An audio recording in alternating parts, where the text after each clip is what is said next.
Yo, hey guys, how you doing? Okay, no, I know. So nothing crazy. Just I dropped the album though last week, so it's about a week old now. PR4. Go check it out when you get the chance. But that is not why we're here today. Today we're here to talk about rich people habits. It's a book review. It's another one. Yep. Y'all know how much I love books. I mean, that might sound okay. I don't like reading books, but I like listening to books. How about that? How about that? Yeah, so today we're gonna do a book review of a book I've always wanted to do a book review on.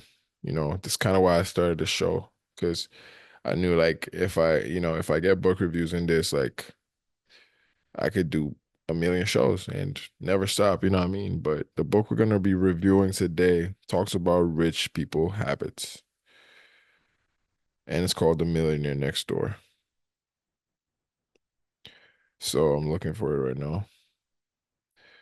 Yeah, so like it's a it's a book that will surprise a lot of you because the we're used to rich people, I mean rich people being flashy, right? People that are like showing you, oh yeah, I got this car, I got this house, I got this stuff, I got this.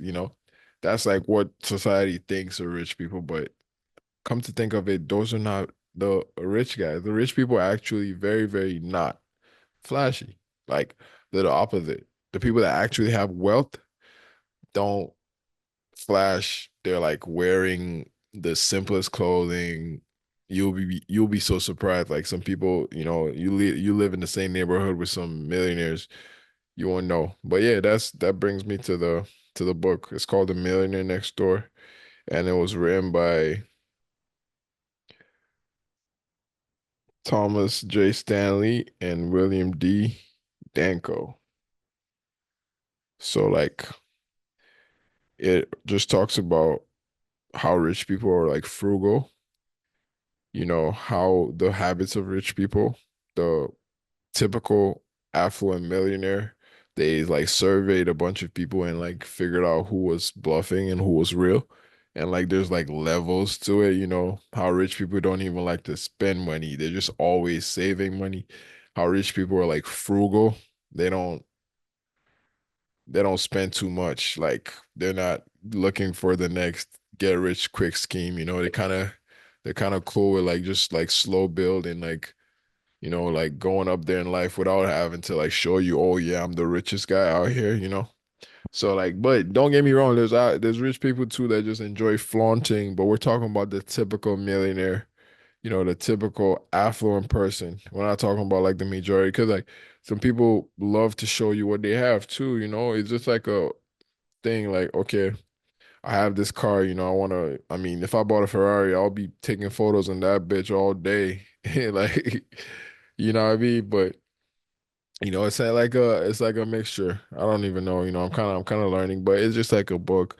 It's an opinion. You think about it, you don't have to agree with it, you just like kind of like, you know, kind of um just pick and choose, because that's what it is with books, right?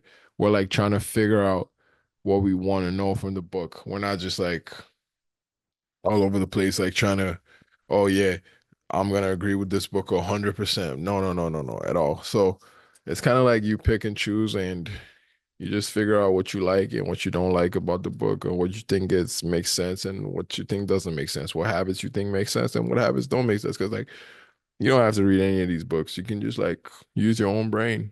But it's fun. It's fun. And it gets me to do shows like this. It gets me to actually talk about shit. So yeah. But we're gonna listen to part of it. And the chapter I want to listen to is Frugal, Frugal, Frugal. Let's go. Hopefully they don't cut it. They don't cut it. This time we interviewed a group of people worth at least $10 million, Deca millionaires. The session turned out differently than we had planned. We were contracted to study the wealthy by a large international trust company. Our client wanted us to study the needs of high net worth individuals. To make sure our Decamillionaire respondents felt comfortable during the interview, we rented a posh penthouse on Manhattan's fashionable East Side. Wait, wait, We wait, also wait, wait. hired two gourmet food designers. Deca millionaire means 10 M's.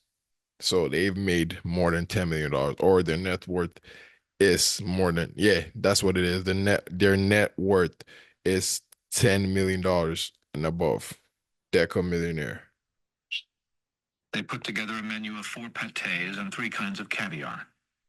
To accompany this, the designers suggested a case of high-quality 1970 Bordeaux plus a case of a wonderful 1973 Cabernet Sauvignon. Armed with what we thought would be the ideal menu, we enthusiastically awaited the arrival of our Decamillionaire respondents. The first to arrive was someone we nicknamed Mr. Bud. 69 and a first-generation millionaire, Mr. Budd owned several valuable pieces of commercial real estate in the New York metropolitan area. He also owned 2 businesses. You would never have figured from his outward appearance that he was worth well over $10 million. His dress was what you might call dull normal, a well-worn suit and overcoat. Nevertheless, we wanted to make Mr. Budd feel that we fully understood the food and drink expectations of America's decamillionaires. So after we introduced ourselves, one of us asked, "Mr. Budd, may I pour you a glass of 1970 Bordeaux?" Mr. Budd looked at us with a puzzled expression on his face and then said, "I drink scotch and 2 kinds of beer, free and Budweiser."